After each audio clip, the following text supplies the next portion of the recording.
అధికారంలోకి వస్తే ప్రతి కుటుంబానికి 12 లక్షల రూపాయలు ఇస్తామని చెప్పింది.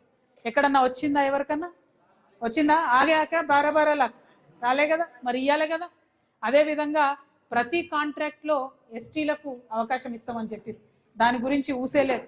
అదేవిధంగా ఇందిరమ్మ ఇండ్ల పథకం ఇస్తే జాగా ఇచ్చి జాగాతో 6 లక్షలు ఇస్తామని చెప్పింది. ఇప్పుడు మా పున్నిబాయి మా దేవిబాయి మాకు లొల్లి పెడతా ఉంటుంది, మా గల్లీలో ఉన్న ఇండ్లే గుంజుకుంటా ఉన్నారని చెప్పి కొత్త ఇండ్లు ఇచ్చుడు మాట అటు ఉంచి.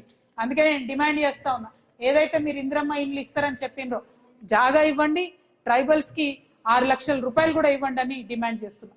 ఇక మా అన్నదమ్ములందరికీ తెలుసు, అసైన్డ్ భూములు ఇచ్చిండ్రు అప్పట్లో మనకు. ఆ ఇచ్చిన అసైన్డ్ భూములు అన్నీ కూడా ఏ ప్రాజెక్ట్ కట్టినా మొదలొచ్చి అసైన్డ్ భూములు గుంజుకుంటారు, ఏ రోడ్ వచ్చినా మొదలొచ్చి అసైన్ ల్యాండ్ గుంజుకుంటారు. అంటే హక్కులు పూర్తిగా లేవు ఆ భూమి మీద, కాబట్టి గుంజుకునేటటువంటి పరిస్థితి ఉంది. రేవంత్ రెడ్డి గారు మేనిఫెస్టోలో పెట్టిండ్రు, నేను వచ్చినాక అసైన్ భూముల మీద మాట తీసుకుంటా, అసైన్ భూముల మీద చర్య తీసుకుంటా అని. కానీ ఇంతవరకు ఒక మీటింగ్ పెట్టినట్టు కానీ దాని మీద ఒక ఆలోచన చేసినట్టు కానీ కనబడలేదు. రేవంత్ రెడ్డి గారు అసైన్ భూముల మీద ఖచ్చితంగా ఒక స్టాండ్ తీసుకోవాలని చెప్పి డిమాండ్ చేస్తూ ఉన్నాం. అట్లానే పోడు పట్టాలు చాలా మందికి మాకు ఇంకా రాకుండా ఉండిపోయినాయి, కొన్ని అంతకుముందు చేసుకున్నాం, ఇంకా కొన్ని చేసేటి ఉన్నాయి.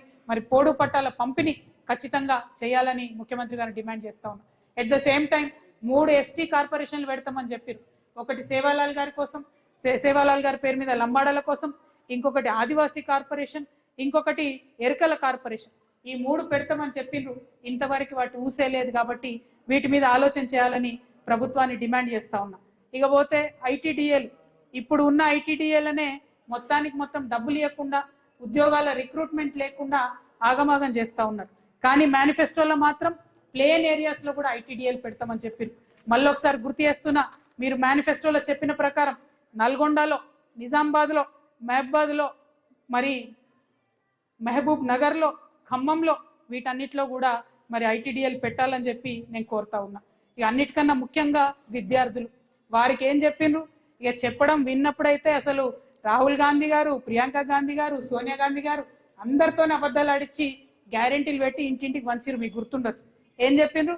విద్యాజ్యోతి పథకం కింద 10వ తరగతి పాస్ అయితే 10,000, ఇంటర్మీడియట్ పాస్ అయితే 15,000, డిగ్రీ పాస్ అయితే 25,000, పీజీ చేస్తే 1,00,000 రూపాయలు, ఎంఫిల్ చేస్తే 5 లక్షల రూపాయలు.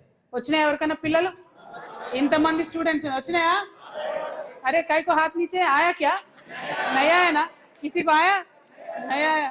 నేనేమంటున్నా అంటే, ఇన్ని హామీలు చేసి ఒక్క హామీ కూడా ఎస్టీలకు చేయనటువంటి ముఖ్యమంత్రి గారు ఇవాళ సేవాలాల్ మహారాజ్ గారు విఘ్నతనివ్వాలి, సేవాలాల్ మహారాజ్ గారు వారి మతిమరుపును పోగొట్టాలని చెప్పి నేను మనస్ఫూర్తిగా కోరుతా ఉన్నా.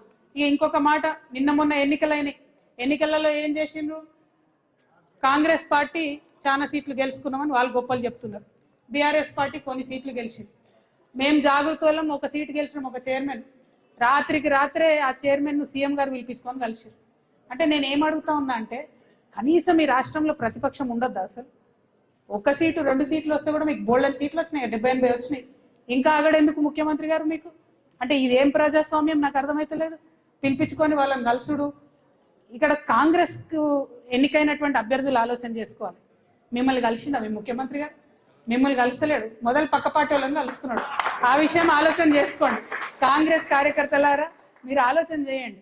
మీ పార్టీ సీఎం మిమ్మల్ని కలవకుండా పక్క పార్టీ వాళ్ళకి మాత్రం మర్యాద ఇచ్చి మొదటి రోజే కలిసి దండలేసి మీ అభివృద్ధికి నిధులు ఇస్తున్నామని చెప్తున్నారు. మరి మీ సంగతి ఏంది? మీరు ఓటర్లకు చెప్పిన మాటల సంగతి ఏంది? ఇట్లా చేసే బీఆర్ఎస్ వాళ్ళు అధికారం కోల్పోయారు. ఇట్లా చేసే ప్రతిపక్షాలు ఉండొద్దు, వేరే వాయిస్ ఉండొద్దు అని చెప్పి ఎక్కడ ఎవరున్నా బీఆర్ఎస్లో చేర్చుకొని ఆనాడు ప్రజలకు వెగటు పుట్టించారు. కాంగ్రెస్ కూడా అదే పనిలో పోతున్నది. ఇది కరెక్ట్ కాదు. గెలిచినటువంటి వాళ్ళు ఇండిపెండెన్స్, చిన్న చిన్న వాళ్ళని ఉండనియండి. ప్రతిపక్షం ఉండాలి రాష్ట్రంలో.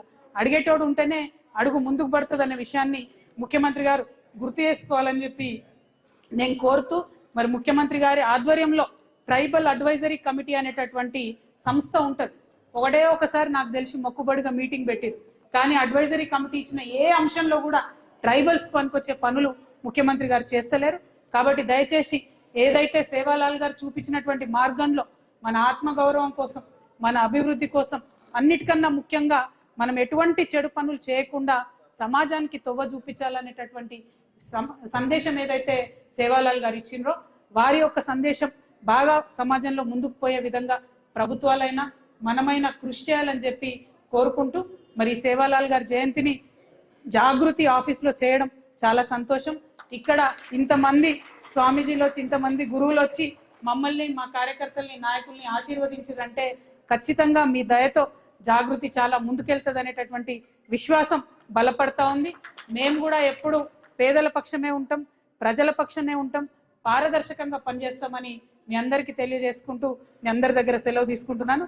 Thank you. జై తెలంగాణ, జై సేవాలాల్. ఒక నిమిషం ఉండండి, ఒక నిమిషం. ఏమే ఆల్ ఇండియా ఫార్వర్డ్ బ్లాక్ తో మీరు అలర్ట్స్ అయ్యి వాళ్ళకు పోటీ చేశారు. అందులో ఉన్నటువంటి కొంతమంది జాగృతితో మాకు సంబంధం లేదని మాట్లాడుతున్నటువంటి సందర్భం మీరు గెలిచినటువంటి ఆ ఒక్క సీట్లు కూడా ఇప్పుడు కాంగ్రెస్ వాళ్ళలో జాయిన్ చేసుకునే పరిస్థితులు ఉన్నాయి. నేనేమంటున్నా బ్రదర్, చిన్న చిన్న వాళ్ళను ప్రభుత్వ పెద్దలు పిలిచి బెదిరిస్తే ఏం చెప్తారు? వాళ్ళు ఏది పడితే అదే చెప్తారు. ప్రభుత్వ పెద్దలకు సోయి ఉండాలి, వాళ్ళకి లేదు. కాబట్టి ప్రజలకు చెప్తున్నాం విషయం ఏంటని. నేనేమంటున్నా, ప్రజాస్వామ్యంలో ప్రతిపక్షం అనేది ఉంటేనే ప్రజలకు మేలు జరుగుతుంది. లేకుండా అందరూ ఒకటే పక్కన ఉంటే అడిగేటోడు ఉండడు, వాళ్ళు ఏం జులుము చేసినా నడుస్తూనే ఉంటారు. ఇవాళ భూములు గుంజుకున్నా, ఇవాళ తండాలకు ఫండ్స్ ఇవ్వకున్నా, ఇవాళ సేవలాల్ గారి విగ్రహం హైదరాబాద్లో పెట్టకున్నా, జాగృతుల్లో ఇంకొకరు ముంగటవాడు అడిగితే ప్రజలకు మేలు జరుగుతుంది. అడగకుండా అందరిని ఒకటే పార్టీలో ఏర్చుకుంటామంటే ఎవరికి కూడా ఉపయోగం ఉండదు. కాబట్టి ఇది ప్రజాస్వామికంగా విలువల్ని కాలరాయడమే. అటువంటి అంశాలకు ముఖ్యమంత్రి గారు తెరదీసినారు. ఇది కరెక్ట్ కాదు అని నా భావన. ఎట్ ద సేమ్ టైం ఇవాళ చాలా మంది ఇక్కడ తల్లులు ఉన్నారు, వాళ్ళందరూ మాకు ఒక మాట చెప్పిండ్రు, ఎగ్జామ్స్ అవుతుంటే మున్సిపల్ ఎన్నికలతోని బాగా ఇబ్బంది జరిగిందని. ఇంకొక పక్క ప్రభుత్వం ఏమో మళ్ళీ ఎంపీటీసీ జెడ్పీటీసీ ఎన్నికలు కూడా ఇప్పుడే పెడతామని చెప్తుంది. ఒక పక్క 10th ఎగ్జామ్స్ ఉన్నాయి, ఒక పక్క ఇంటర్మీడియట్ ఎగ్జామ్స్ ఉన్నాయి, వరుసగా అన్ని ఎగ్జామ్స్ ఉంటాయి. మరి ఈ విషయం కూడా ఎలక్షన్ కమిషన్ ప్రభుత్వము ఒకసారి ఆలోచన చేయాలి. పరీక్షలన్నీ అయిపోయాక ప్రశాంతంగా ఎన్నికలు పెట్టుకుంటే బాగుంటది అనేది మా ఒపీనియన్. మున్సిపల్ ఎన్నికల్లో మీ పార్టీ లేదు, గుర్తు లేదు, అయినా కూడా మీరు గెలిచారు. అది జాగృతి బలమైన ప్రత్యర్థిగా బయటకు వచ్చినట్టు తెలుస్తుంది. కానీ ఇప్పుడు రానున్నటువంటి జెడ్పీటీసీ ఎంపీటీసీ ఎన్నికల్లో అయినా పార్టీగా ముందుకు వస్తారా? మీ గుర్తు మీరు పోటీ చేస్తారా? నేనేమంటున్నా బ్రదర్, ప్రజల దయతోని జాగృతి ఒక ఆర్గనైజేషన్ గా ఆల్ ఇండియా ఫార్వర్డ్ బ్లాక్ తో కలిసి పోటీ చేసినా కూడా మమ్మల్ని మంచిగా ఆశీర్వదించి దీవించారు. ఎంపీటీసీ జెడ్పీటీసీ ఎన్నికలలో కూడా మేము ఉంటాం, నిలబడతాం. మరి అది ఏ గుర్తుతోనన్నది నాకు ఇంకా తెలియదు. ఎలక్షన్ పనులు అవుతా ఉన్నాయి కాబట్టి అసలు పేపర్ వర్క్ లేట్ అవుతుంది, మీకు తెలుసు నాకన్నా ఎక్కువ. కాబట్టి లేట్ అవుతుంది, ప్రకటిస్తాం. బట్ ఎనీవే జాగృతి సంగతి పక్కన పెడితే పిల్లల సంగతి ఆలోచించాలి. ఇప్పుడు వరుసగా అన్ని పరీక్షలు ఉన్నాయి. ముఖ్యమంత్రి గారేమో ఆగమేఘాల మీద ఎన్నికలు పెట్టేటట్టు కనబడుతుంది.